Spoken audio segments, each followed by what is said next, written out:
Welcome into a new edition, a post-New Year edition, the Going Deep Buffalo Show. I'm Kevin Massare here with Kevin Syracuse. And boy, do we have some updates we got to talk about. The Broncos game. It's finally playoff football. It's no more theoreticals. It's no more seedings. It's no more who could the Bills play, who could they not play, who's going to be good, who's going to be bad. It's all on the line now, and the Bills are going into this game healthy. This is all that you can ask for. It's one of the first years, even last year when the Bills were pretty healthy down the stretch, and then all of a sudden they got hit hard in Week 18 into the wild card round, into the Chiefs game. We're hoping for better fortune as the Bills have been able to play it safe. They did not play anybody of note last week, including an entire backup offensive line and many second and even third teamers at times against the Patriots. Not a ton to talk about in that specific game. There's not really a lot to break down. It's, the Patriots ruined their number one overall pick to the fourth pick. It's challenging. That was a 1,200 point loss by them. They're losing a ton of value, which is equal to the 12th overall pick is the amount of value that the Patriots lost by winning that game. So that's, best of luck to them and see what they have in their future. But the Bills are looking onward to the Denver Broncos. We're going to have a guest on in just a little bit. We're going to break down the Broncos from their perspective, which is super helpful for us as they go through the ins and the outs and the highs and the lows of the Denver Broncos. So that should be fun. And it's 2v7 football. The Bills have gotten the 2 seed now 4 out of the 5 years that the 2 seeds existed where they don't have a bye. So it's just unfortunate. The second the rule changed, the Bills have been, quite frankly, the number 2 every single season. In the 1 year they weren't, they were the 3 in the perfect game against the Patriots. And we have a lot to talk about when it comes to the past matchups and then into the Broncos matchup. So Kevin, how you feeling today after the regular season is now completed? I'm good, Kevin. Feels good to be back in the saddle after a couple of weeks off here with the holiday break. And as you said, we have playoff football to talk about now because as much as I would love to discuss a Week 18 matchup that meant absolutely nothing, I think I would rather talk about the wild card game coming up against the Broncos. Yeah, not a ton to talk about. Once again, they ruined their own pick. Bills didn't really play for anything. Grable looked good at tackle. Other than that, I mean, there wasn't a lot to take away from any of that. Personal accolades that were given out, so that was nice of the Bills to actually spend $2.1 million in accolades that will affect their cap space. So the Bills cared more about team morale and individual performance than they may have, costing them a little bit next year. That could end up costing them a re-signing. That could cost them a player they may have interested, like Smoot or like a Leonard Floyd. Matt Collins, but ultimately they decided the individual accolades were the important piece. Von Miller getting a $1.5 million sack. You had Matt Collins getting a bonus. You had Sam Martin getting a bonus. You had James Cook winning for the most touchdowns ever, rushing touchdowns in Bills history, beating O.J. Simpson. So you had a lot of things that were taken care of. That's all that can happen from that game. But now we look onwards to the Denver Broncos game. In a game where I've seen a lot of the Denver Broncos limped in. They look pretty poor the last few weeks of the season, leading into the backup win that they had against the Chiefs. Their metrics were poor in a lot of offensive categories before their slaughtering of the Chiefs and all their backups. The Chiefs did not want to be there. They didn't want to fly there. They got stranded. They had no business and no interest in playing in that football game last week. So there's not a ton you can take away from that. But Kevin, what are your initial reactions to Denver sneaking in? Joe Burrow being in these MVP conversations, not able to take his team to the playoffs to do enough to get over the 9 wins, as well as Miami wasn't able to sneak in either. So the Bills end up with the Denver Broncos and Bo Nix. Ultimately, how are your initial reactions before we really break it down with our guest? Well, first, let me say that the Denver Broncos are a very good team, and they are on the rise with Bo Nix because he's a rookie quarterback, and it was tough sledding for the first couple of weeks. They started 0-2, then they went to 3-3, then 5-5, then they ripped off 4 straight wins, and they were 9-5. Then they lost 2, one to the Chargers, one to the Bengals, and then they won that crucial Week 18 game to clinch their first playoff berth since 2015. So as much as I feel like a lot of us said, give me Denver round 1, that's probably the most favorable matchup. I think looking at it now, I would have wanted to take on the Dolphins, considering just how their team is falling apart, literally, with Tua's injury, Tyreek Hill demanding a trade, essentially saying that his time is up in Miami. I think that probably would have been the best case scenario now. I know that people were a little hesitant to say that it's hard to beat a team 3 times in the same year, but I feel like the Bills definitely would have had their number. So I think this is the next best option because I wanted nothing to do with Joe Burrow, Jamar Chase, and T. Higgins because you said that Joe Burrow didn't do enough. And I know that was just like the macro point of view because it always falls on the quarterback's shoulders. But really, I think Burrow did enough. It was his defense that let him down, kind of similar to what the Bills have gone on, what's happened to the Bills and Josh Allen in the playoffs, where the defense and the coaching lets them down. I mean, Burrow was magnificent this year. So the fact that he was leading the league in a lot of statistical categories. Jamar Chase won the Triple Crown as a wide receiver. Trey Hendrickson led the league in sacks. They just had the pieces. They just, for whatever reason, could not put it together. And that was what the scary part was, because for someone like myself, I was like, all it takes is one game for them to put it together in Buffalo like they did in 2022. And I wanted nothing to do with that. I know you got to be the best, you got to beat the best. But again, I think I would rather have Denver. Sean McDermott is very good against rookie quarterbacks, and I know Bo Nix has been playing well, but I just think that this is a nice matchup for the Bills. Yeah, I mean, look, ultimately, I released some stats about the Bills' ability, and Sean McDermott specifically, I guess, and the defensive coaching staff to control rookie quarterbacks. He's 11-4 against rookie quarterbacks. One of them was one of the earliest games ever in 2018 against Sam Darnold. And then most recently, last week, against Milton and May, calling down as a loss against a rookie quarterback. Those are two of them. The third one is a win game against Mac Jones in 2021. So right there, you just have three really fluky games out of the four losses.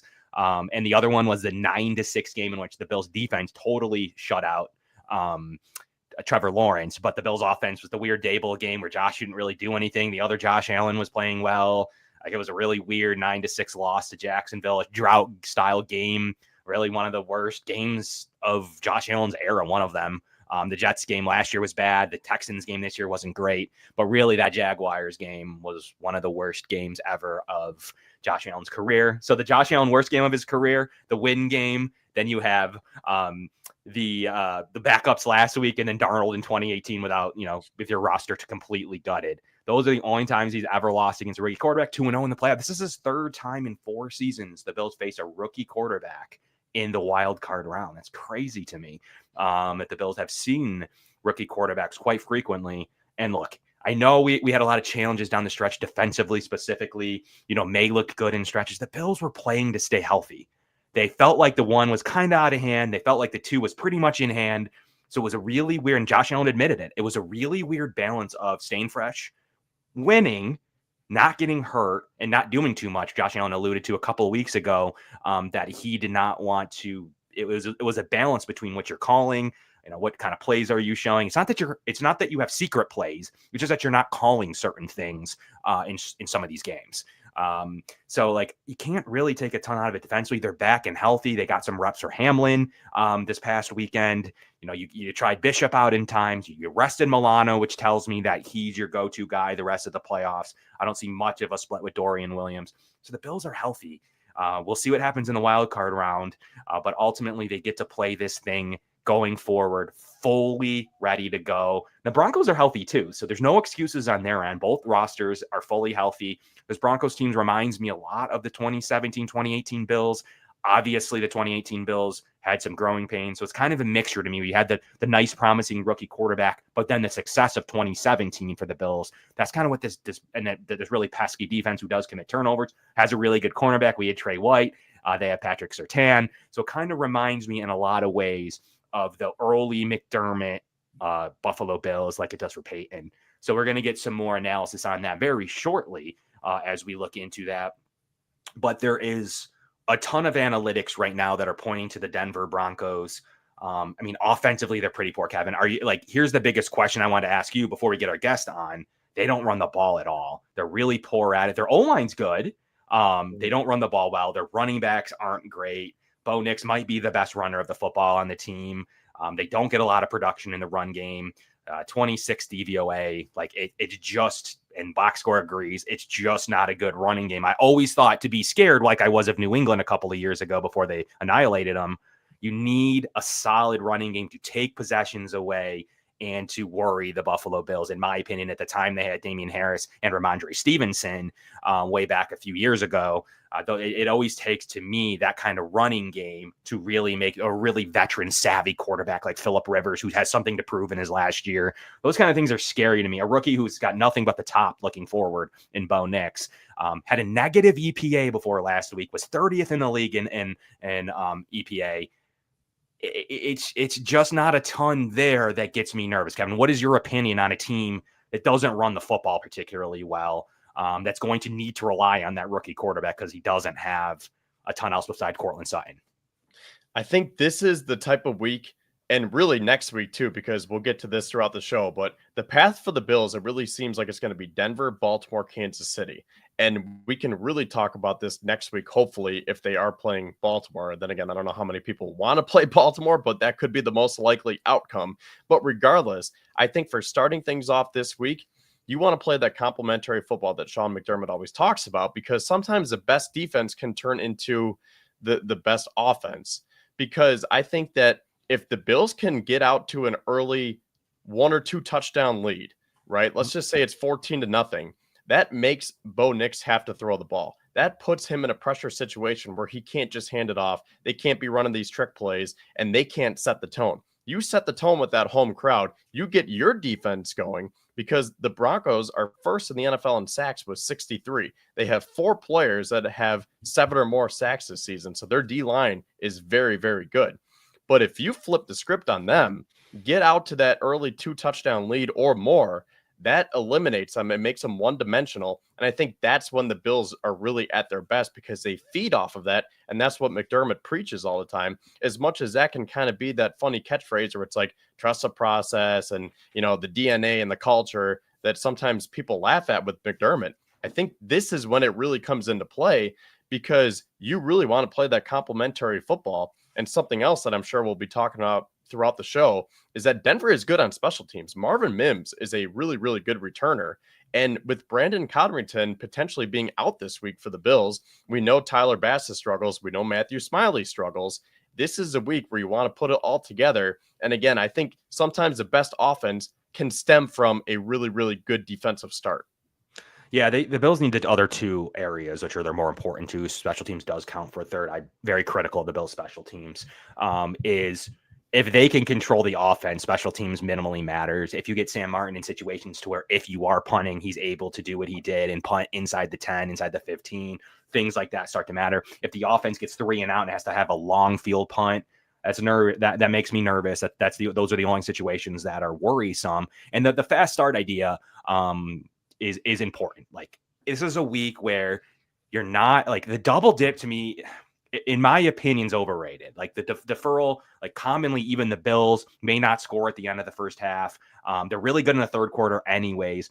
I want to get out to 7-0, get the Buffalo crowd roaring, and get them to punt the football. I don't need a turnover. I don't need a fumble. I don't need a pick. I need a 3 and out because they can't run the ball and they have an incompletion on third down to punt the ball. Then go up 10 to 14 points, and it's a completely different football game. Completely different. I have that ranked higher. That's what Bo Nix feels it as a rookie. And that's when McDermott and Babbitt are at their best, when they can scheme things up. They can throw different blitz packages at them. And then Bo Nix's mind is going crazy because he has so many different, to use the Sam Darnold analogy, like so many ghosts that are floating around because he just has so much to try to concentrate on and he can't focus. That's when McDermott is at his best. And for me, it's a matter of, like, that's more important to me than maybe the chance that you double dip with 2 minutes left, or sometimes even less. Maybe you get a field goal there, and then maybe you get a field goal out of half. Like, that 6-point possibility of a double dip. It's happened occasionally. The Bills went a few straight weeks without it even getting points on either end of it.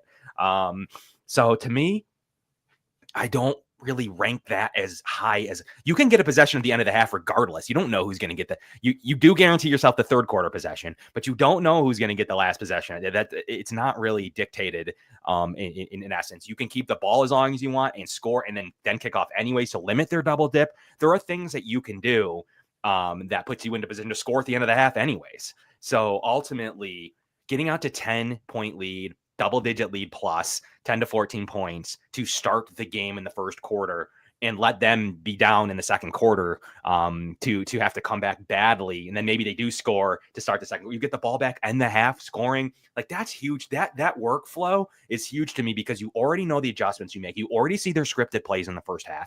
Like, those things are what's like, that matters to me. Like, when you're going against Patrick Mahomes, do you want to give him the ball first to go down in a game? I don't. Even Lamar Jackson, of course not. Like, you can make the argument against a rookie quarterback. You kick off, you get the punt anyways, and then you can score. I guess I understand that. I just don't want them feeling good getting in an early score. But if you were going to make them punt, I mean, that's really where you say, well, we're going to make them punt anyways, and the possibility of a double dip. So that's really where the give and the take comes with. To me, it's just like kicking off first in overtime. Like, there's definitely some pros to that in the play. Like, in the playoffs, you are kicking off in overtime now that you get the ball for sure. Like, it's like college. So you'll be kicking off. Even in the regular season, if you're not playing a top quarterback, I like kicking off.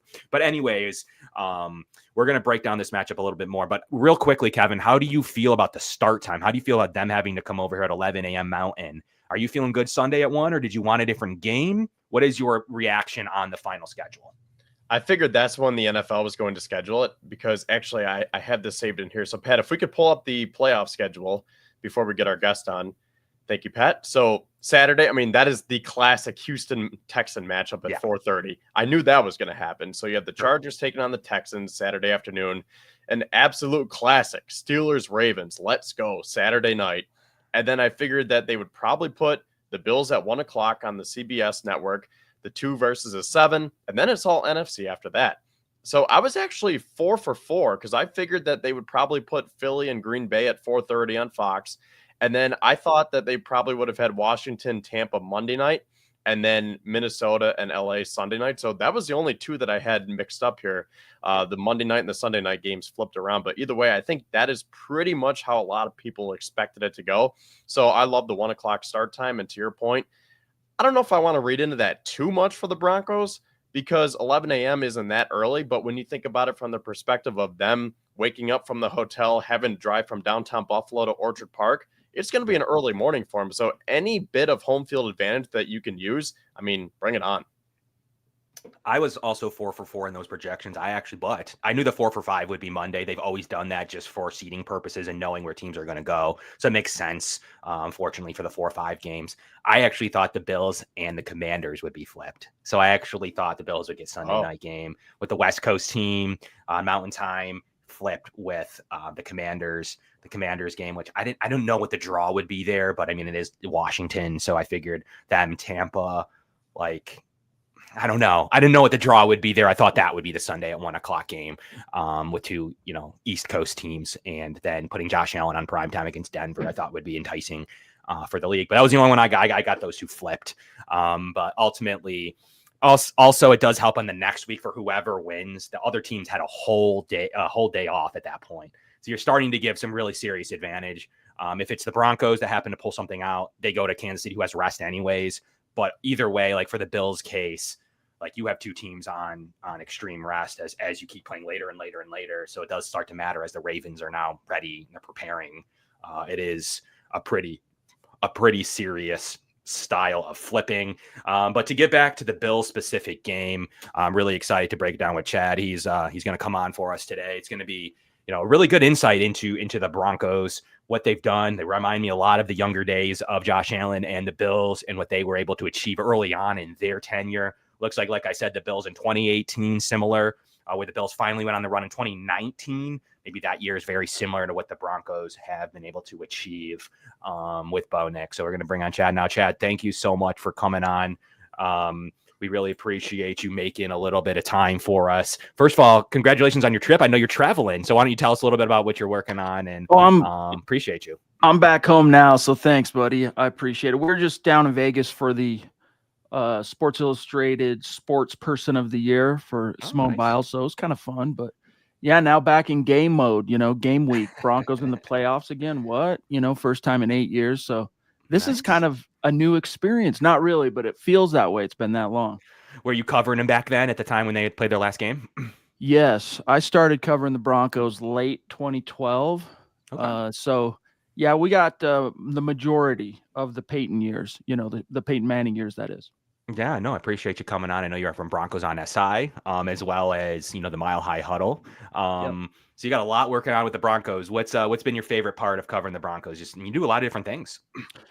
Oh man, I don't know. It's one of those things where it doesn't feel like work. It's a lot of fun, right? So you kind of pinch yourself when you get to make a buck doing anything that doesn't feel like work or that's an interest or a passion. But I got to say, for the best thing is the community that's grown up around MHH, which is also now Denver Broncos on SI, and just especially our podcast listening community and the people who support what we do 7 nights a week with our podcast. That's probably my favorite part, and the bonds and the relationships and friendships that come through that. Yeah, for sure. Having experience with SI, and then obviously, MHH being part of SI, that's a really cool experience. So looking forward to seeing your work going forward. Wanted to start with one topic for you, Von Miller. I think I saw a post you had up there on the site earlier. Why don't you break down? I mean, obviously Von has mentioned it being, important to him, playing his old team. Obviously, he played for the Rams for a cup of coffee, but that I don't think held any. The Bills have played the Rams a few times now. That hasn't really held a ton of weight, but this is pretty important. Obviously, the Bills played the Broncos last year. Von was not in the form that he's in today. I guess, what are some of your initial reactions with Von Miller getting traded first, obviously, and then signing the big deal with Buffalo, and now him coming back to disrupt the momentum of the Broncos? I guess tell me about that from your perspective. Yeah, it's one of those things where when Von was traded to the Rams, we all knew it was a distinct possibility because of the contract year and all that stuff. But it still came as a surprise because he's such a franchise linchpin and, one of the most legendary Broncos of all time, the Super Bowl 50 MVP thing, perennial Pro Bowler and All Pro. I mean, he's part of the fabric, right? So when it happened, Von, he was stunned by it.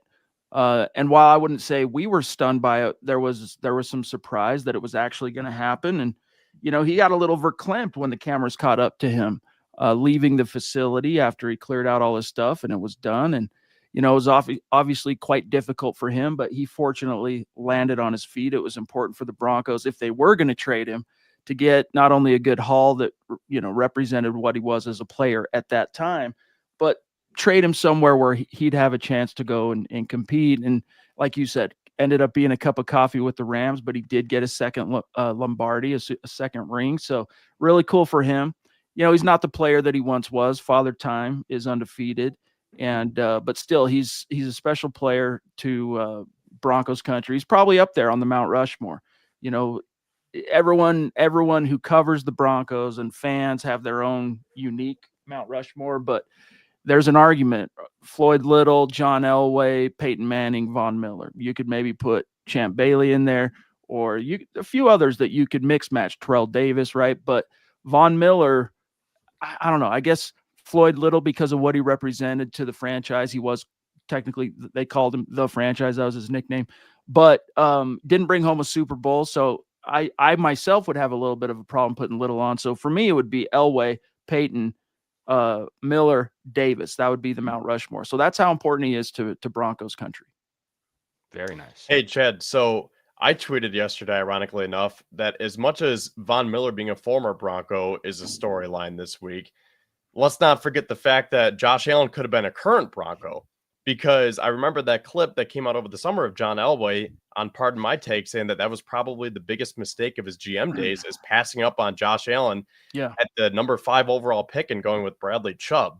So it seems like you guys have landed on your feet pretty nicely here. Bo Nix seems to be a promising young rookie. And I think that, like Kevin said, I think that this team is very comparable to like the 2019 Bills when Allen was on that ascension, Right. Really had that first good year. And the Bills won the division, or was that? No, that was Brady. Brady was right still before they in the won. AFC. Yeah. So yeah, it was a wild card team, but you could tell that big things were coming. So just kind of speak on that perspective now about missing out on Josh Allen, and then translate that into, maybe you can segue into what life is like now with Bo Nix. Yeah, dude, it was funny to hear Elway finally just admit the truth, right? And we all knew. I mean, personally, I understood why he held out slightly. I mean, I understood. It doesn't mean I agreed with it. He was still hoping. You got to remember, if you go back to the spring of 2018, you were entering the third off season of the Paxton Lynch experiment. And up to that point, whom they had drafted in the first round in 2016, he was still Elway, still hoping that Lynch was going to turn a corner. Something was going to click. He didn't want to signal to the world his failure on the pick. He didn't want to fully move on and give up. And so he took a chance. And instead of Allen, he took Bradley Chubb, and he lived to vastly regret it. Now, there's an argument to be made on whether Josh Allen, and this is not to cast aspersions on Allen, he's a stud. We all know what he is. But there is an argument to be made. I hear people make it in my chat almost every night when the subject of the Bills comes up, and the regret and the Broncos passing on him, especially being that he was just up the road, where he played college football. And that is that would he have become the same player that he is had he landed in that pit of incompetence and misery at that time that was Denver Broncos football, but especially Denver Broncos offensive football. There was a lot of problems over those years, but it was never the defense. It was always what was happening on offense, coaching snafus, failures to launch at the QB level. So, would he have thrived in the same way with a Billy Musgrave as the OC in Denver, or Rich Scangarello? Maybe. I don't know. I'm just saying there's an argument to be made, but it is ironic how that shook out. And it was, I think, gratifying somewhat for Broncos fans to hear it from Elway. Yeah, sorry, guys, I messed up. And honestly, it's one of the reasons why he kind of had to step out and fade off a little bit in ignominy, because he could not get the quarterback position right amongst his head coaching bad decisions too, post Gary Kubiak stepping down. By the way, he got his first two right. John Fox, Gary Kubiak. Gary Kubiak and Elway were supposed to ride off into the sunset together. They were old. They came to Denver as rookies together, old roommates, best buds. It was his offensive coordinator when he won 2 Super Bowls. And the plan was for that to happen. And it was the Paxton Lynch pick that created some discord amongst them because it surprised Kubiak. They weren't on the same page there. And so there was this internal battle with Elway in the front office trying to strong-arm Kube to play Lynch as a rookie, and he didn't want to. He played Simeon, a second-year, seventh-round pick. So I'm digressing a little bit, but you kind of have to walk the quarterback desert a little bit. And Bills fans know this. You feel this pain. You have to walk that desert a little bit to finally kind of, I don't want to say deserve, what's a better, maybe appreciate what it's like to finally get your guy. And there's no question, Kevin, that the Broncos feel like they've got their guy. And like you said, we're seeing a glimpse of what this could possibly be in the future. And last thing, it's funny you bring up those parallels, because as I was coming down to my office to join you guys, I'm thinking to myself, I'm like, it's interesting because the Broncos are going into this wild card into the playoffs. Like, they're playing with house money, right? Like they're kind of ahead of schedule on where, let's face it, almost anyone expected them to be, including the most optimistic fans. And it reminded me of that first bite at the apple that Josh Allen had when the Bills made the playoffs for the first time with him. Yeah. It's funny you say that, because Jordan Phillips said that today too. He was on One Bills Live, and they asked him his opinions on this Broncos team. And he was like, honestly, it reminds me of our team in 2019. Good defense, feisty defense. They force those turnovers, and you have a bright young star at quarterback. You get those sparks on offense, but you're just not all the way there yet.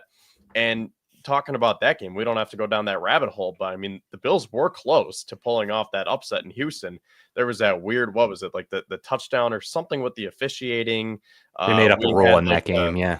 Yeah, like the Pat DeMarco 50-yard pass, like the Allen, what did he do? He like flipped it back to Dawson Knox. Like there were a lot of weird things. So the Bills were very close, and you could see that like once they got buttoned up, they were going to be a force to be reckoned with. And then sure enough, 2020, here we go. So I'm wondering if Denver is going to follow that same trajectory. Well, the one thing that gives me a lot of faith is that they will, is not just that, hey, year one, Bo Nix, you made it to the playoffs, but you have the right quarterback coach combination. And I was one of those guys in the draft. I'm not a draft guy. I'm too busy with the managing of the site and covering the news and everything else to be the draft nerd that I once was. But I wanted Bo Nix. And even though he ended up being the 6th quarterback off the board, I was like, dude, for the Broncos, in terms of fit, I mean, and I'm not just saying like I'm going off of reading about everybody comparing him to Drew Brees, but you turn on the tape and watch what he did at Oregon. It's like, dude, this guy would thrive with Sean Payton. And it's not only that, but Sean Payton, the big reason he wanted out of the Russell Wilson business was the turnovers and the not being on schedule stuff. You could never count on him for the ball to be out on time. His blockers could never count him to be in the spot. And it was just chaos. And it was not something Sean Payton was used to. And it was not something he was willing to suffer. And the ownership gave him that prerogative when they hired him. He's like, hey, I'll give it a go since you guys went all in on Russ. But I need to know that I have the power to pull the plug if it comes to that. And that's what happened. But with Bo Nix, you see the skill set, you saw the fit relative to Sean Payton. But beyond that, also just a straight up stubbornness to avoid the sacks and the turnovers. Like, I'm actually a little bit surprised the number of picks he finished with this season. But from a sack perspective, first of all, no lost fumbles. Russell Wilson, I'm trying to remember off the top of my head, I think it was 10 fumbles last season with the Broncos. Sounds right. Under Sean Payton, 6 or 7 of them lost fumbles, okay? And that doesn't count any of the picks. But with Bo, no lost fumbles and third fewest sacks in the NFL as a rookie. That's another metric that people are underappreciating in terms of what it portends for the Broncos moving forward. So, yeah, that combined with the defense and how young the defense is, I like Denver's outlook moving forward. Yeah, and you're playing with the Bills are in a similar boat. I think the Bills and the Broncos, actually, that's what makes this interesting. Similar dead money. You have 32 million dead cap space from the Russell Wilson experience. Bills had the Stephon Diggs experience where they cost a lot of dead cap money to get a second round pick out of them. Bills did pretty well. They expected the Vikings to stink. That's why they traded for the Vikings second round pick from the Texans. And all is going to turn out that the most likely the Texans pick would have been better, but they had to give up a lot of cap space in order to do so. The Bills and the Broncos are right there with dead cap hits on each other. So they're technically playing with not both teams without a full set of salary, where the Broncos are going to have ability to do so with Nix on a rookie deal. And the Bills are going to get back some money themselves, obviously, to continue to build for Josh Allen. But that's a lot of dead cap space between, and I think you had a couple other players on there I saw, but really most likely it's all really just Russell Wilson's dead cap hit. And for the Bills, mostly it's Stephon Diggs. So they're all playing here in this game, which is interesting. Both teams are pretty healthy, but they're really playing with a situation to where that money could have been spent to further supplement Bo Nix's roster, and definitely in the Bills case where they could have used that Stephon Diggs money to maybe add one more impact defensive player that they're so missing. They did get Amari Cooper cheap at the deadline and owed him no money, so that's kind of how they washed it there. But ultimately, that's a big deck that they're missing, that's going to help the Broncos franchise as early as next year when you're able to throw in some influx of talent. But there really is so much crossover with these teams that we don't really talk about. Back to Von Miller, where the Bills were going to draft Von Miller right after the Broncos, and they went Marcel Darius. You were going to take one first, the Bills were going to take the other. That was pretty much, and then maybe if Newton had fallen and those two went 1 and 2, which that was a little bit of rumors that could have happened, the Bills would have then taken Cam Newton. But they were forever thinking that. I mean, I still think there's members of past regimes that said the Bills would have taken Von Miller all the way up to that trade, the Josh Allen trade. So not only did the Broncos stay put to take Chubb, the Bills had 2 first-round picks on the table for the Broncos. So not only could they have picked Allen, okay, throw that away. Let's just say, even though they later cut Lynch a few months later and lost his job to Kevin Hogan, that's where he was standing in the organization. They also passed on 2 first-round picks. 2 pretty decent first-round picks where the Broncos could have stocked up some talent for it, maybe even today, to this game. So there's always a little bit of that crossover. Brandon Beane thought he had a deal in place, and I guess Chubb was there, and Elway didn't expect Chubb to be there. And then forever, not altering, but forever changing the short term of the next 4 years, let's say, into, really where the Bills got to develop Tremaine Edmonds. Obviously, he signed a big money deal with Chicago, and so on and so forth. But, now the Broncos are finally in the right path after that, getting Nix, after McCarthy went, after Penix went. So there was some good there. I think he was better than those two as prospects still. Maybe I'll end up being wrong, but I still think that, they got that was a good situation to be able to score him after those two had gone. So there was some good fortune a little bit later on in the draft for the Broncos. But that crossover to me is something not overly discussed too much, but there is that ability. And the last thing I want to mention is the game last year when Russell Wilson tossed a prayer up on 4th down to Cortland Sutton in the back of the end zone. And then the Bills had 12 men on the field where they would have won again. A couple of back-breaking plays. Not only did that change the Bills' trajectory by firing Ken Dorsey into now one of the hottest offensive coordinators in Joe Brady, the Bills really haven't lost much since that game. They had a few hiccups at times. So there is some crossover everywhere for teams that aren't in the same division, that more than a little bit more. What's up, Kevin? I just want to say real quick, the Broncos are the last team to beat the Bills at home in the regular season. So the Chiefs, obviously, last year in the playoffs, and we're back to the postseason now. So you can't really make that same comparison by saying like, oh, the Broncos are here again. Well, it's the postseason, not the regular season, because Joe Brady is 11-0 now at home during the regular season as the Bills offensive coordinator. So we can officially, put the timestamp on that because the regular season is over. He finished this year undefeated, and he was 3-0 last year after that Broncos game. So it is very crazy when you see all these different parallels here between these two teams. Yeah, it's crazy. Yeah, so I was just interested in your, some of that, Chad, as we get into this game a little bit more. And like, for instance, the Bills have like no real crossover with like the Chargers. Like there's no, I can't really even think of one crossover there.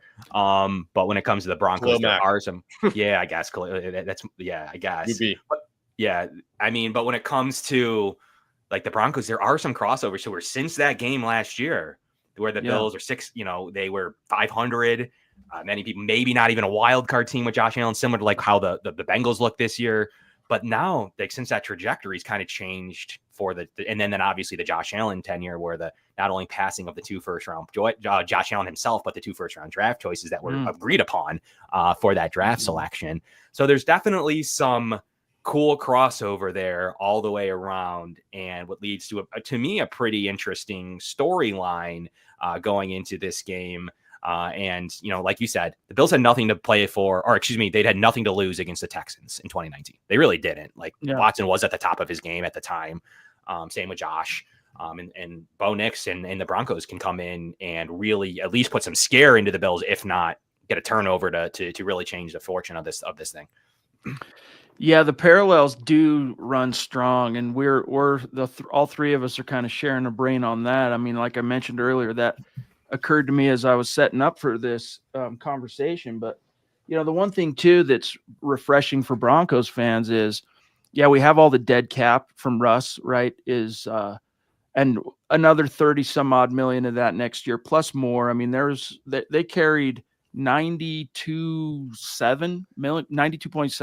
That's right. You spread it out. Okay. That's this year, right? So Russ came with 85 dead in the first, right out of the gates, and the NFL allows them to split it. So they took 50 some odd million this year and the balance next year. But they still have next year 50 plus million in cap space, and that was one of the things that Sean Payton on Monday. His there's the post game presser, and then what he likes to do is a Monday morning conference call.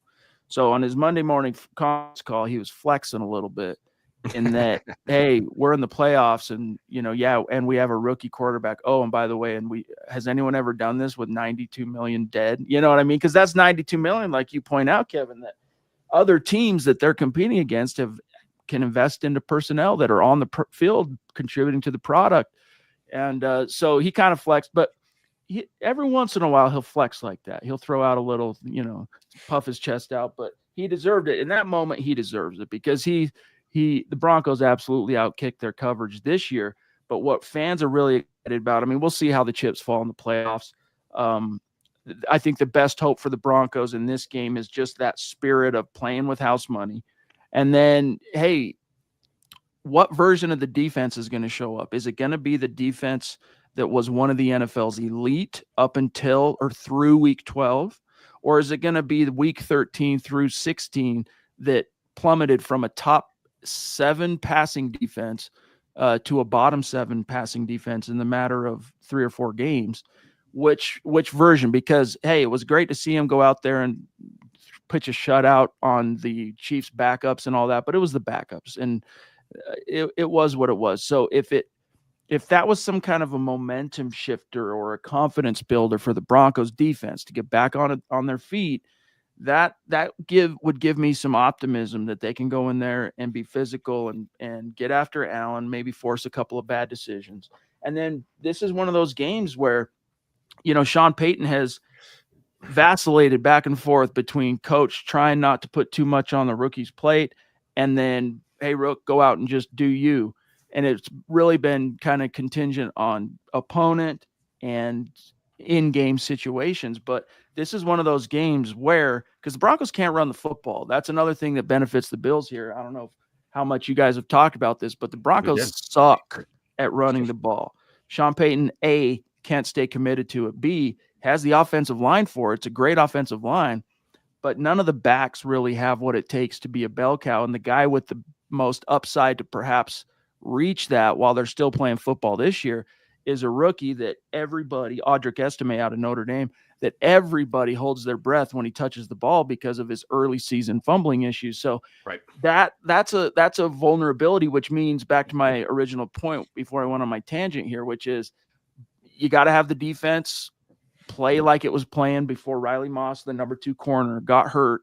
And then you got to have Sean Payton being willing and able to let Bo Nix play without the training wheels. Just let him go out there and do his thing, because he's proven that, he's 24. He's an older rookie.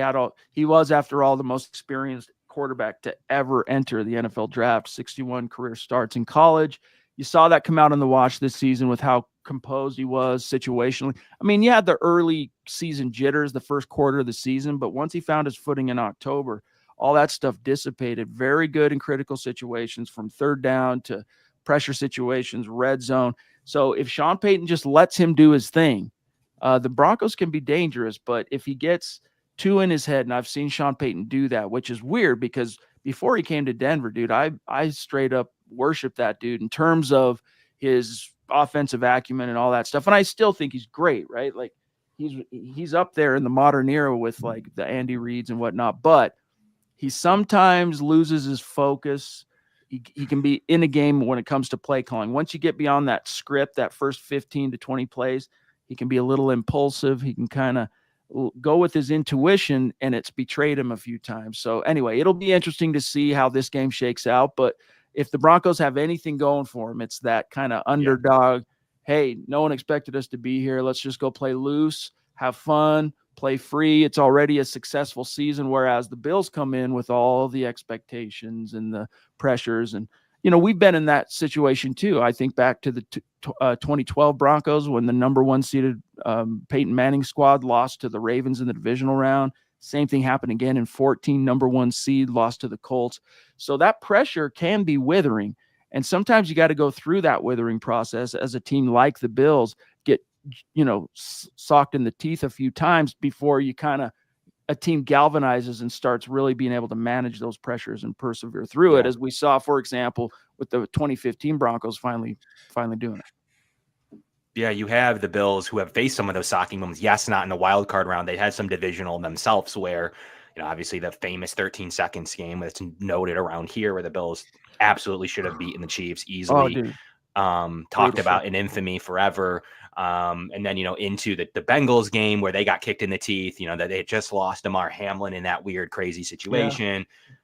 There was no hope in that locker room at that point. So they got kicked in the teeth then by Joe Burrow, who's very cocky and throws it in their face and said, where's the refund for all the playoff tickets? Like every team doesn't sell playoff tickets or something for future rounds. That's just how it works in any sport. But anyways, and then you get into 2013 or 2023 last year. Again, the Chiefs come in, they can't play on the road. The Bills are hosting it finally in the 2-3 game. The Bills are always a 2 seed, by the way, in the 2-3 game. And the Bills literally entire defense was done. Like they got all hurt in week 18 when they clinched the division from Miami, and then wild card round against the Steelers in a 0-degree game where they had to postpone the game because of weather, and they lost their cornerback 1, their cornerback 2, their linebacker 2, their linebacker 3. Like their entire defense was, honestly, they would have lost to most competent offensive teams. Sean McDermott wasn't playing with a full deck of cards. So now the heat's on McDermott. Like, he's lost 3 divisional rounds in a row prior to the year when, similar to when, let's say, the Broncos get even a little bit better and maybe see an AFC championship game soon. That's what happened for Josh Allen, and he lost. Yeah. And everyone said, okay, they'll just be back, maybe against the Chiefs, maybe against the Bengals, whatever may happen. But they haven't been back to the championship game. So there's already been kicked in the teeth many times. Sean McDermott's playing looser. He's coaching his team looser.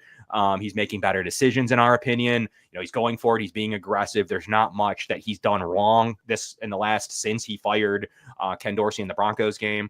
They've been pretty good. They've given the ball to Allen. If Allen didn't come through once or twice, that could have lost, accumulated in a loss. Other than that, like, he's coached a very good football team for a solid amount of time. Joe Brady's been good. He's now wanted in pretty much every interview process. So the Bills do have gotten their teeth kicked in these divisional rounds, and we're known as the divisional round team now. Now they have to face a Broncos team to even get to that divisional round game. And a lot of people in Buffalo are, a lot of content creators are stating, like, beside not running the ball, the Broncos could be a tough matchup, because if they're able to play defense the way that they can, that could cause problems for Josh Allen. Obviously, it would take a pretty good running performance. You need to steal possessions, and you need to limit the game. Like, limit Josh Allen's possessions. That's when he can get kind of jittery, or like when he knows he needs to make a play. Obviously, that brings out the best in him, but at times it can bring out, usually in the playoffs, it is the best of him. But in the regular season, at least, that's where you can get him getting a little bit, he's going to try to push the ball himself.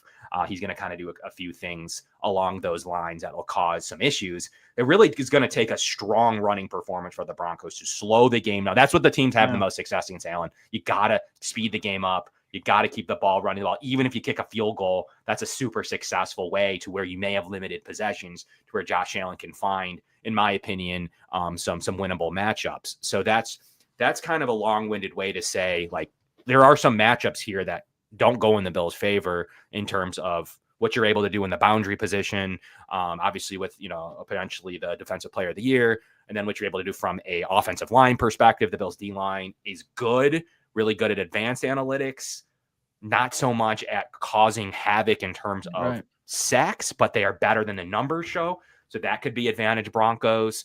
And then obviously the Bills' coverage that they hide is very strong. They'll always do sneaky things on the back end when it comes to McDermott's defense.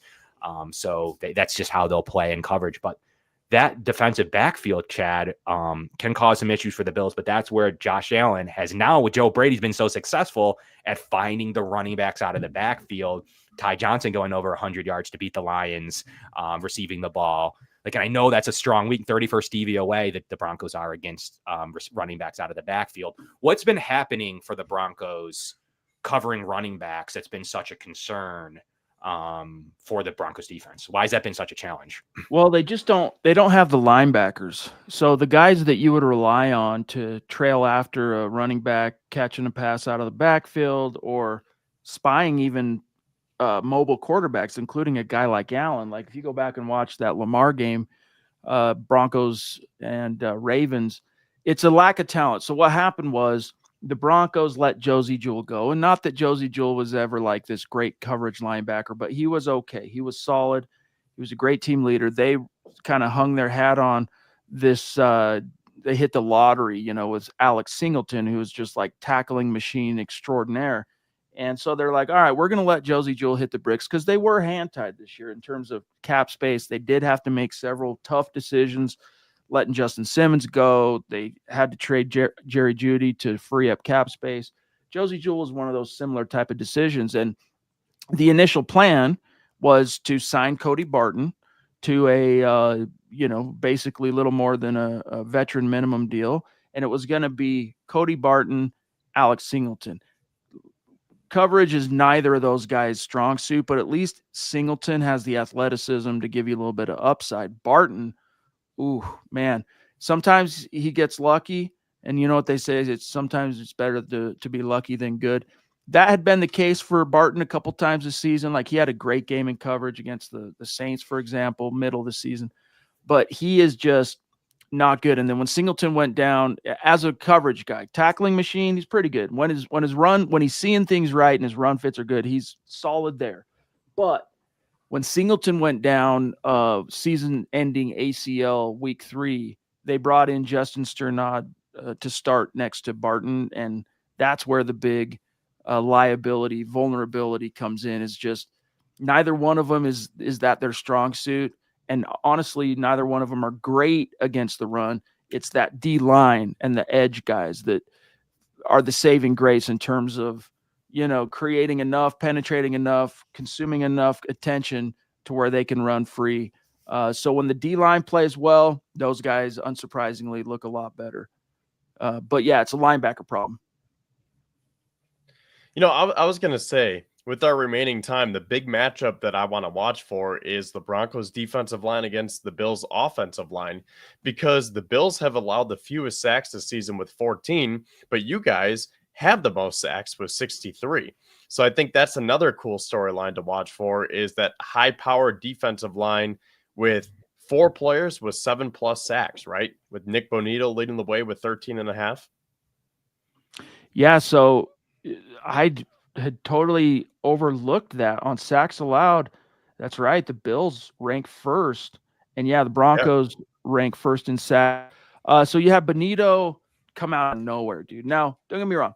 He's a second-round pick a couple of years ago, but it was looking like, guys, he was trending toward becoming nothing more than a one-trick pony situational pass rusher. And then Baron Browning, who was the original starter opposite of Jonathan Cooper this season, when he got injured, they had no choice at the beginning of the season but to play Bonito. And the big problem with Bonito was, hey, can you develop a few more tools in the toolkit for your pass rush? And can you build your NFL body and get that strength and take seriously the technique requisite to thrive on the edge as a run defender? And dude, I got to tell you, I never expected that to happen. Just what I'd seen from Bonito in his first couple of years. Great situational pass rusher, but he turned that corner, dude, and he did it in a hurry this year. So props to him, but he finishes with 13.5. Cooper got over, I think 10.5 is where he finished. So going back to our Chubb conversation, they're the first Broncos duo to finish double-digit sacks as a duo since Vaughn and Chubb did it in 2018. That was the only full season the Broncos had for the Elway vision of Chubb and Miller on the edge. After that, before Vaughn was traded, one of them was always hurt. It was either Vaughn was out that year or Chubb was out that year. But anyway, I digress. Then besides those guys, you have Zach Allen. So those are your edge guys, Cooper, Bonito. And even behind them, both their backups each had 5 sacks this season. On the D-line, though, you've got Zach Allen, who has been ridiculously snubbed for all. I mean, he was named a Pro Bowl alternate and all that stuff. But, dude, I'm telling you guys, this guy delivered one of the best interior D-line single-season performances that I've ever seen. 8.5 sacks. I think, 3 or 3.5 on Burrow alone in that one game 2 weeks ago. And then one of the sneaky 2 moves the Broncos made, again, budget moves because of their cap constraints, is they acquired John Franklin Myers via trade from the Jets during the draft. And it was, dude, basically for a song. And then they went out and they signed Malcolm Roach to a cheap deal. And those 2 guys have been phenomenal because Franklin Myers, I think he finished 7 sacks himself. Roach, not so much a sack guy, but a demanding attention guy and really good against the run. But that uptick, those upgrades, I should say, that came in, the reinforcements on the D-line, what it did is it allowed it took attention away from Zach Allen, because last year, all teams did was they would just double team Zach Allen. They'd take their chances on the edge with the Broncos edge rushers, rinse, repeat. And there was just no other options. This year, if you do that, someone else is going to get there. John Franklin Myers will get there, one of the edge guys. And then when you start playing the Broncos a little more straight up, a little more honestly, and it comes down to like one-on-ones, because Vance Joseph, the coordinator, he likes to blitz. He likes to throw numbers, and he'll do that against Allen. Coverage. Then it becomes a much more Broncos favorable thing. So they finished, yes, first in sacks, and also the most sacks single season in team history, which might come as a surprise. But yeah, they get after the quarterback. So that will be an interesting kind of matchup. I agree, Kevin. Broncos D-line, Bills O-line. Yeah, I was going to say, because real quick, Kevin alluded to this. But I think getting the running backs involved is going to be key here, because just doing some pre-evaluations, I was like, man, they have a really good defensive line. They have a really good backfield led by Patrick Surtain. What's going to be the equalizer? Like, where can you try to maybe not punch them in the gut, but where can you take advantage of that defense? Where's the hole in that defense, right? And I settled on the linebackers. Yep. And sure enough, I think it was Dan Orlovsky, who was on One Bills Live this week, said the same thing, that they struggle covering those running backs. Maybe you could get a Ty Johnson wheel route, use James Cook or Ray Davis in the screen game. And I think Khalil Shakir could have another huge game over the middle as well. I think he could be a very nice weapon this week. I agree. That's the big sore spot. The Broncos really have to use their resources next year. And as we talked about earlier, 50+ million in cap space, which is like manna from heaven, the way it felt this year. And then also, we're not used to having our premium round draft picks. Yeah, we had the one to take Bo Nix this year, but the preceding 3 years we were shy because of the Russ trade and then the cost to get Sean Payton's coaching rights from the Saints. So the Broncos have a full deck of draft picks next year and then some. The cap space, linebacker is going to be one of their big focuses for upgrade. I mean, both guys have turned in admirable performances because neither was expected to contribute to the level that they did this year, but it's just not good enough. Yeah, that makes sense.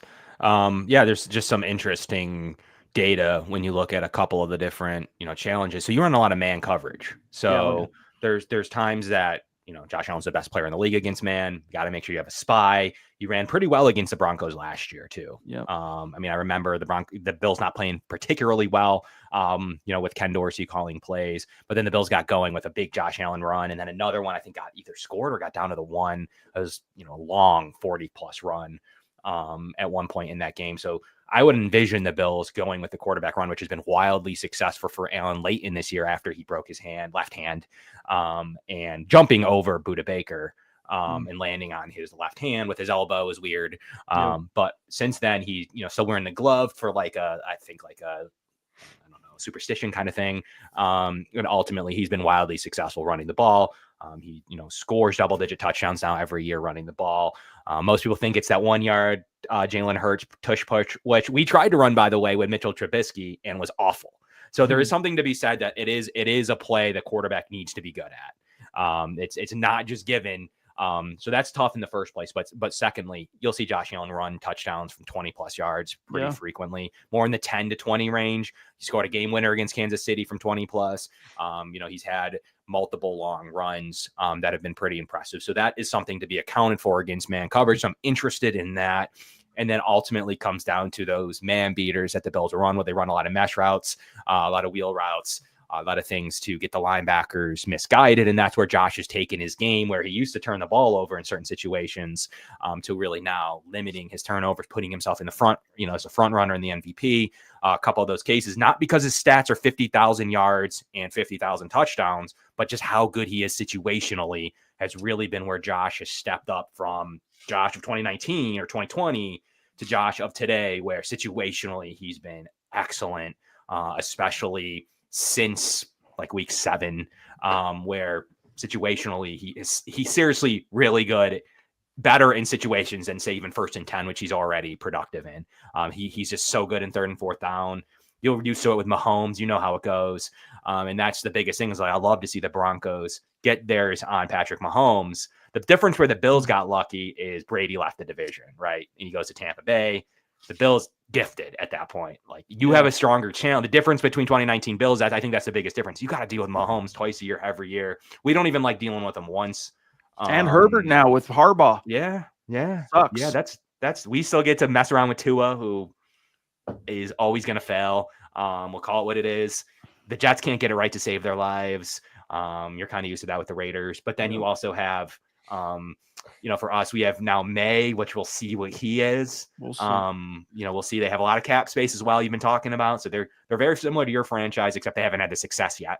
So we'll see what happens with the Patriots. They need to New England just needs to make the right coaching hire. If they do that, they'll get it figured out.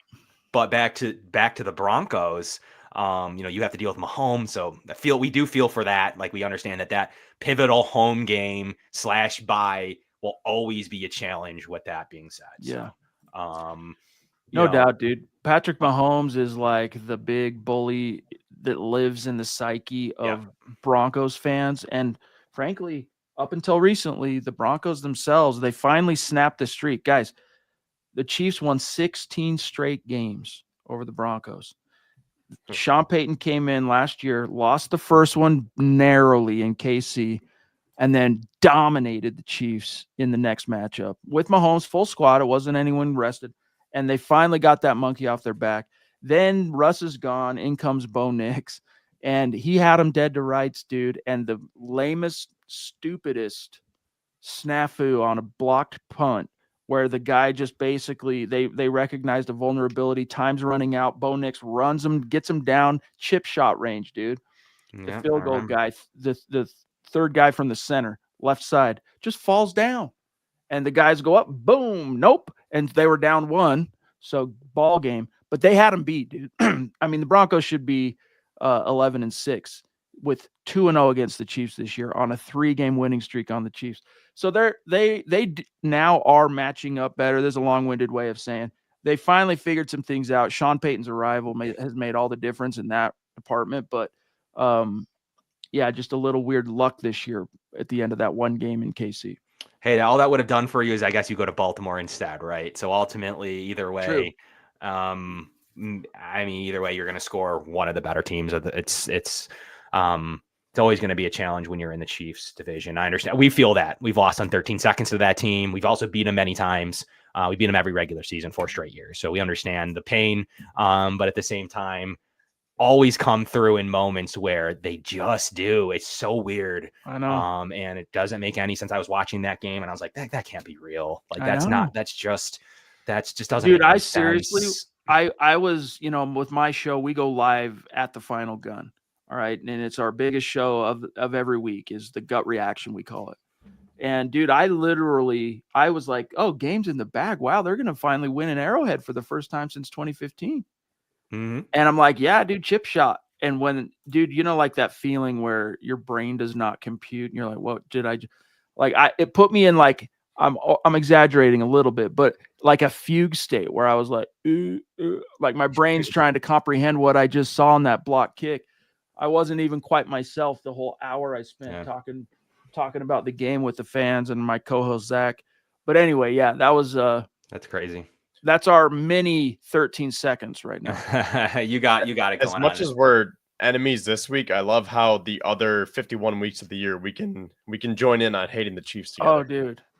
Yeah, and it's funny because they celebrated that like they won the Super Bowl too. They get on us when we beat them in the regular season. They're like, "Oh, that's your Super Bowl." I'm like, then we always clip that clip of Mahomes running around against the Broncos, and we're like, "Okay, like what? Okay." But yeah, I don't know. He's just one of those guys, dude. Like, and it's also it's an Andy Reid thing, bro, because it's not just Mahomes. Like, they have that we call it the clutch gene, but it's collective. And it's somehow instilled in them like it's a superpower by that coaching staff where it doesn't matter if it's the defense on the field, the offense, or the third phase, dude. When the chips are down and the stakes are the highest, intensity is ratcheted up at the very tippity top, they're always going to out-execute. It just is uncanny. I don't know that I've seen anything like it because we're used to seeing the Tom Brady's and the Peytons be that guy, right? Like individual, like in the same way that Mahomes is, but the whole team, like every facet, every time, it's like eventually that dude, I'm telling you right now, that chicken's going to come home to roost because you want to talk about like playing with house money, whistling past the graveyard. That's the Broncos a little bit being in the playoffs. And I'm not going to say that's the Chiefs. They're very deserving, but they've used up a lot of karma, dude. They're about they're in a position, in my opinion, where this whole pursuit of the three-peat and everything, they're about to incur a massive debit on the books relative to karma coming. Karma's going to come calling, in my opinion. You can't be that lucky all the time without the ball bouncing against you a few times, once in a blue moon. When's the last time you guys saw that blue moon? I mean, but still. I think there's no in between with the Chiefs. They're either going to three-peat or they're going to fall flat on their face in their first matchup next week. Yeah, we'll see what they end up doing. Fingers crossed. I'm with you guys on that. I think they're better. They're better than the Chargers. I mean, but I think that ultimately, like, they they're going to be, they'll beat the Steelers, they beat the Chargers. That's the unfortunate I part. know. Then it's just like, what am I even saying? You know, it's going to Maybe be the Chiefs AFC in the championship game. Yep. Like, ultimately, I just don't see the loss coming for them. But Chad, thank you so much for being here. We really appreciate you coming on. Thank you for doing 45 minutes now for us. Give us your score prediction. We'll get you out of here, and maybe we'll catch up on a game coming forward. Dude, I suck at score predictions. That's all right. I'm just gonna tell you, like, I mean, you look, I don't know. I think it's gonna be a closer game than the odds makers have it set. I want to believe, you know, or I should say, I want to believe, right? Like, that's the thing in Denver. But Bills are just such a juggernaut. I mean, even just talking with you guys, it's like bringing back to the surface the ways Broncos match up with the Bills that are not very favorable. There's a lot of also favorable ones, but this is one of those where I'm so not sure of what to expect, because the biggest thing from the Broncos, because the biggest thing that the playoff, you know, when you think of playoff football, it's like that uptick in intensity, right? And the Bills now are a weathered, just like we were talking about earlier with the expectations thing. They are now well familiar with what it feels like, that additional level that players and coaches go to in the playoffs, and what it takes to hang at that level. Sean Payton knows what that is. He knows what it feels like. Is this very young Broncos team going to be able to that quickly rise and meet it against a team as just dominant as the Bills? I have my doubts. I think the Bills end up coming out on top, and but I do think it'll be close. I think it's going to be like a 31-27, 31-28. Like, it's going to come down to the wire, and the Broncos defense will make some plays, but I think the Bills squeak out. And for the Broncos, hey, it's already a success. We finally snapped the streak. You know, it's the longest active streak ever for a team to win the Super Bowl and then miss the playoffs 8 straight years. Never happened before. So they finally got that off their back. And, you know, so no matter which way they cut it, it's a successful season. The Walton Penners, the new Walmart owners, finally got over the hump. I just don't think they're quite there enough yet to go beat the Bills in their house in the playoffs. Yeah, I agree. Chad, thank you so much. Thank you, guys. The Broncos will be back either way. I feel like their roster is definitely going to be competing with Mahomes for many years to come, especially that cap space, as well as at the very least high wild card spots. If not, take them down. Fine, we'll see what next year can hold. But we have a feeling that maybe we'll face off again in the divisional round, maybe next time, maybe in a championship game, maybe a wild card again. But really appreciate you, Chad. And we'll definitely, if a matchup incurs and happens again soon, next playoffs, we'll be in touch. We really appreciate you, man, from you know, the Mile High Huddle and what you're doing with Broncos on SI. I really appreciate it. For sure. The Kevins, dude. I'm stoked. Have you guys ever heard the song Two Kevins? No. There's a song. Search it on Spotify. There's a song that's called Two Kevins by a band called Cigar. Go check it out when you get 2 seconds. But anyway, it was a pleasure. A lot of fun, guys. Thanks for the invite. Hope to do it again. Keep doing great work. Yeah, you too, man. We appreciate what you do too. So everyone head over to see Chad as well. But thank you so much for your time. Thanks, guys. See you later. So it's really great to get a perspective. I mean, he's inside knowing what's going on. It's hard for us to see on paper and numbers what's happening with the Broncos at all times, especially as they ascend to being good. We have a few minutes left, Kevin. We're going to bring up Pat to get our score predictions in here before we wrap on the show. But what are your initial takeaways from what he had to say?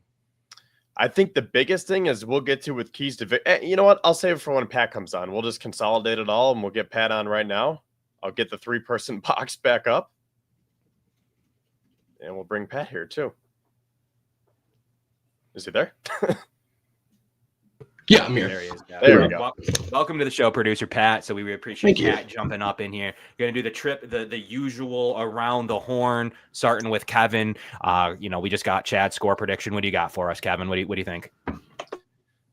I think it's going to be close too. Like, I don't think this is one of those games where the Bills are just going to walk all over the Broncos, because it is a playoffs. And going back to those 2019 parallels, I feel like the Broncos are going to give us everything that they have. But in the end, the Bills are just going to be more experienced and they're going to be able to get it done. So I have the Bills winning either 27-24 or 30-27. I think it will come down to a field goal. I think Tyler Bass will be on his game. we'll see moving forward in the following weeks. But for this week, I think the Bills can do enough to get it done. There it is. Yeah, I'm right there with you, Kevin. I think this is a game that's going to come down to Denver not being experienced enough. But I do think this game comes down to the battle of the trenches, especially with Denver's defensive line and Buffalo's offensive line. I do think Buffalo does do enough, especially with being at home and being the more experienced team. I have Buffalo winning 31-23. 31-23. Okay, everyone's pretty. You guys are all three of you have been super close with final score predictions in this specific game. As I look through it, I just think the Bills are in that moment. They've had like he said, like he was talking about, Chad was talking about, like they've been kicked in the face many times in these playoffs. The Bills may finally be playing loose. I think that this is similar to me to that Patriots team that was on the rise. Very, very much similarities. Yes, Bo Nix is probably going to be better than Mac Jones for sure. But the moment in time, they're very similar in a lot of ways to this performance. I actually have the Bills covering the spread. I think it's very similar to the Colts game earlier this year. 30-20 is the number that has jumped out to me from the start in this game. And I just don't know that they have the firepower. The Bills will take advantage of linebackers. It's just like Mahomes. The Bills have plenty of good matchups that if Surtain wants to take out Amari Cooper, the Bills will have plenty of matchup power across the field with Khalil Shakir against McMillan. You have the tight ends against the linebacking play we just went over. You have the running backs on wheel routes. They've allowed receiving 600 yards and 6 touchdowns to running backs. That's just too much to be successful for me in the NFL playoffs. And then you got a team that can't run the ball. You're going to need to run the ball against the Bills. You're going to need your Mixon. You're going to need your Derrick Henry. There are a couple of things that you're going to really need to be successful and beat the Bills. Beside the D-line, which if they cause true havoc, that can cause some issues. But the Bills will counter with their O-line, who will win some reps, just like the Broncos will probably win some reps. But overall, the Bills can minimize some of that pressure with Josh Allen. It isn't Joe Flacco standing back there or Jared Goff. Josh Allen's going to be able to make the difference if the O-line happens to show that they're not going to be able to win.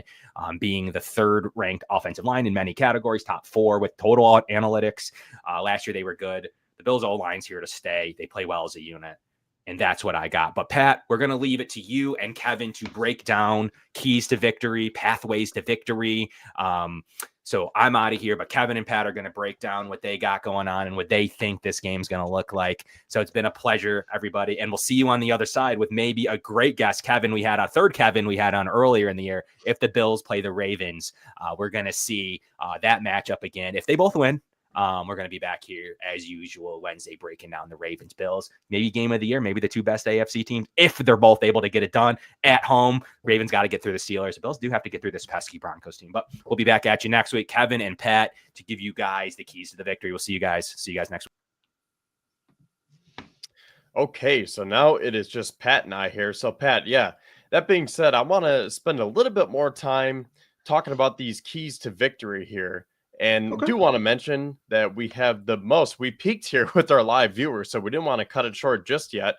So I want to give you some time to share your thoughts. I want to hear some more comments from the public out there. Thanks to everyone who's watching. And that being said, thank you to our show sponsors tonight, the Summit Center, doing great work with autism needs. And also want to thank Dave Dengler and the Larson-Timko Funeral Home in Fredonia. Larson-Timko Funeral Home offering 100% fully guaranteed price and pre-arranged funeral plans with live streaming available. You can give them a call at 716-679-9000 or visit their website at larsontimkofuneralhome.com. So, Pat, I'll give you the floor now. If you want to sum up what we talked about tonight, if you want to get into some more keys to victory, I'll kind of follow your lead. So what do you think is the most important for the Buffalo Bills on Sunday? For me, I think it's important to not let Denver's offense, don't let them be able to run the ball. I know Chad was speaking on earlier, and you and Kevin as well, that Denver does have a hard time running the football. And I think this is a game where you do not want to let Denver be two-dimensional. You want to force more pressure on the rookie Bo Nix. And especially on the defensive side of the ball, get pressure on Bo Nix. Put that pressure in his face from the interior and exterior. In years past in the playoffs, especially in the divisional round, the Bills' defensive line does tend to fade away and take more of the back seat. I want to see the Bills' defensive line own up in this game and take control of this game early. Yeah, that's a good point, because I'm really not scared of the Broncos rushing attack, but what I am a little bit nervous about is the Bills' defensive line not showing up, as you mentioned. They didn't do that in 2020. Now, to be fair, they weren't really ready for that Chiefs game for the AFC Championship game, but then they got pushed around for 13 seconds. They totally got dominated, especially in the run game, gave up 172 yards to Joe Mixon and the Bengals in 2022. And then last year, I know they're decimated with injuries, but you can't just keep using different excuses. At some point, you got to show up and get it done no matter who's on the field. So actually, that's a good time to bring up the injury report here because I think we talked about it, but if you want to pull it up, this is the healthiest that the Bills have been probably since that 2021 season when they went into Kansas City. I think Trey White was the only one who was missing, right? Because Levi Wallace was caught in no man's land for 13 seconds. Yes, that is correct. So if you look, Josh Allen is off the injury report. Terrell Bernard is back to a full participant right at the top. That's huge. Dwayne Carter. Brandon Cotterton, this is a main one here dealing with that hamstring injury. I would expect Ty Johnson to handle kickoff duties, maybe punt duties. We'll see about that. But Amari Cooper is back after having that personal absence, so good to see that. Rasul Douglas, Damar Hamlin. Jamarcus Ingram did have a personal excuse, so he was not there. But, I mean, I don't need to go through the rest of the list because it is just a clean bill of health. Matt Milano, Jordan Phillips, Taylor Rapp. I mean, the list goes on and on. So just very, very nice to see because last year we were talking about this before we came on. And what were the injuries here? You know, I might have it here. Let me pull that up because if you look at this year compared to last year when they were limping into the playoffs and then Terrell Bernard and Christian Benford got hurt against the Steelers, they're calling AJ Klein to come out of his RV. Who were the other ones? It was Gabe Davis, Taylor Rapp, and Matt Milano. Matt Milano was still on IR. Yep. So, and Von Miller was coming off of IR. I know he had a few games under his belt, but he really wasn't the same Von Miller. I think he admitted after the season that it was painful to play and he kind of rushed his recovery. So it is a night and day difference this year compared to last year. And I think that's going to make all the difference in the world because as much as we're saying that the defense hasn't showed up, and the other big part is McDermott with his late game decision making, that is also a key component here. But I think it all starts with having a clean bill of health, and the Bills have that. So if they still find a way to crumble one of these weeks, hopefully not this week, but let's say they advance this week and then you have some debacle in the divisional round or they make it to the AFC Championship. Okay, I mean, then that's a whole separate new problem. But the main thing is they are healthy. They have no excuses anymore. Yeah, especially right now, they do have no excuses compared to years past, like you already stated. It's going to be interesting to see, especially with Denver being healthy as well. Denver does have no excuses, but they are inexperienced. It's their first time being in the playoffs since what, 2016? 2015. 2015. So I know I saw a video of last week, Sean Payton in the Chiefs locker room, well, in Denver's locker room, said they're young. They're young and free. That's dangerous, which he is correct. That is dangerous. So they're going to come out and play free. And this Bills team just got to take advantage of the experience. I want to talk about the Broncos defense a little bit more before we officially wrap up. Patrick Surtain, I know everyone talks about him as being like this shutdown corner, and he is great. So let's put some context behind these numbers because this season, let's see, he only has 45 tackles, but that's a good thing because you don't want to be targeted that much. I mean, 4 interceptions for 132 yards. He does have a pick 6 on his ledger here, but you go to the advanced analytics here. Passer rating allowed when targeted, just a 58.9. Completion percentage allowed, 61.3. He's been targeted 62 times. So, I mean, just some dominant numbers here. And I don't have Riley Moss's yet. I can pull him up. His aren't as good because Surtain is just kind of 101. But Riley Moss, that former third-round pick from the 2023 draft, he's been a very, very nice piece on the other side of that defense. He has been. I know me personally, I have not seen a lot of Riley Moss. I haven't watched much of Denver this year. But I know in the Cincinnati game, his name was called on quite a few times. Well, as I have him here, so he started 14 games this year, 86 tackles, 8 passes defended, and 1 interception. You go to the advanced analytics now. His rating allowed when targeted, 95.4. So, you know, not Surtain level, but still pretty solid. And then completion percentage allowed, 65.0. So I think that was the one question that we didn't really get to with Chad. But I think just looking at it from a surface level perspective, I think Moss has a lot of upside, and I think he's been very solid. I would be interested to see what PFF is giving him for a grade. But it's kind of hard when I would feel like without watching a lot of Broncos tape, a lot of quarterbacks would probably pick on his side because you don't want to go to Surtain. So what do you do? You go to the other side. So maybe some of those numbers are a little bit misleading because of that. But I think overall, this defense is very, very good overall. It is, and that's one of my keys of victory as well. Thinking about it is attack the linebackers, as you and Kevin and Chad spoke on earlier, that the weakest part of that Denver defense is their linebackers, either it be in the getting the ball to the running backs in the passing game or just running the ball in general, or like you said earlier, Khalil Shakir over the middle of the field. Yeah. So I think that is the biggest key to victory right there. Attack the linebackers, try to get your running backs out in space, and utilize the middle of the field because I think that is their weakest link. My other key to victory is what I was talking about with Kevin earlier in the show, and that is get out to that 10 to 14, if not more, point lead and really set the tone to make the Broncos one-dimensional and try to get in Bo Nix's head. No, I like that a lot too, especially with get that crowd going. Get that crowd going early. I know you'll be there too, so you can play part in that. That's right.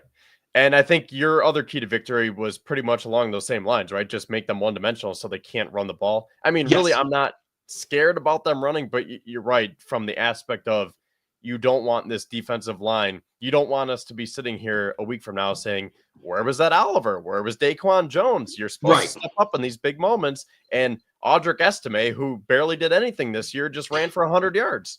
Yeah, no, we can't have that. Consistent defensive line pressure is going to be huge in this game. Is overall playing well in the trenches in general will be huge in this game. And then, okay, so I mean, that was kind of 2A, 2B. So I guess if you want to just throw out one more, we'll have 3 keys to victory here. I'm going to go to the special team side. We'll see what you say about this. I don't know. You want to win in all 3 phases. I think it's going to be hard to, especially if Brandon Codrington is out. So I think that you just need to keep pace with their special teams, right? Like, don't give up the big play to Marvin Mims. Don't give up a punt return touchdown. Don't give off a kickoff return. Tyler Bass, make all of your field goals, make your extra points. He's now missed 5 extra points this season and 5 field goals. So we can't have that rear its ugly head again in the playoffs where he's, dare I say it, wide right like he was last year or something worse. So I'm not saying that Ty Johnson is going to have to, return one to the house in place of Brandon Codrington, because I mean, really, Codrington has been nice, but he really hasn't broken too many this year, so it's not like one of those factors that's really been a key contributor to the victory. So I'll just say, make sure that you don't hurt yourselves in that aspect and at least just put your offense in good enough position and don't commit those turnovers. Don't miss your field goals. Sam Martin, if you can have those good. Actually, wasn't Sam Martin a former Bronco? Yes, he was. Von Miller recruited him to Buffalo. Yes, the Sam Martin revenge game. So there you go. I mean, just hopefully we don't see much of him. Hopefully see him on the bench. Exactly. So again, with Codrington, if he is out, it might be a little bit more of a slippery slope to say go be dominant on special teams. And again, this isn't this team's forte. You want to be dominant with Josh Allen, but I guess the best way to put it is just put yourselves in good positions and play that complementary football so you can feed off of each other in those different phases of the game. No, I definitely agree with you. And for me, my final key to victory is I like that a lot.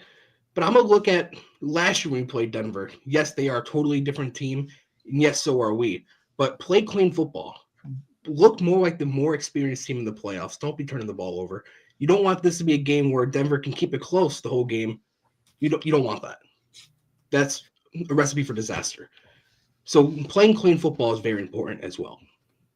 Yes, I would agree with that. As actually, I think that was the other stat that we did not mention tonight, is that the Bills are first in turnover differential with a plus 24. The Broncos, to be fair, they are tied for 10th with a plus 6, especially with the rookie quarterback. So they have done very well in that aspect.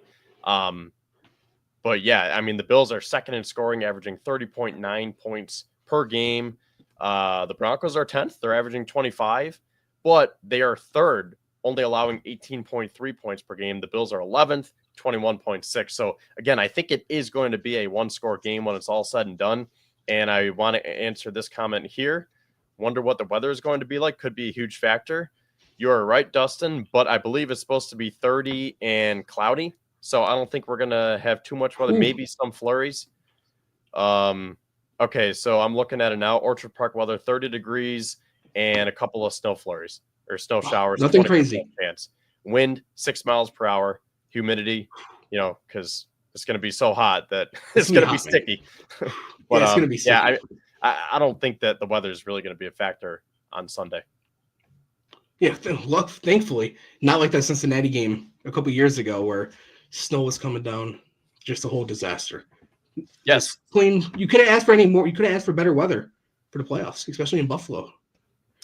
Yeah. So that being said, want to thank the 650 live viewers that we have in here right now. Want to thank our sponsors. We appreciate their service as well. Pat, thank you for joining Kevin and I tonight. Want to thank Chad again, and go Bills, right? Yes, go Bills. Let's talk about the divisional round next week. Yes, so hopefully when we come back at you next week, we will be talking about a Bills matchup versus, do we want to play the Ravens? I mean, do you want to play the Chargers or the Steelers? I mean, that's probably a conversation for a different day, but right. I think it is likely that we could see a Buffalo-Baltimore matchup, and that would be the juiciest matchup that you could ask for. Battle of the two MVPs, right? I like our chances with our guy for the MVP, but that is another separate conversation. Yes.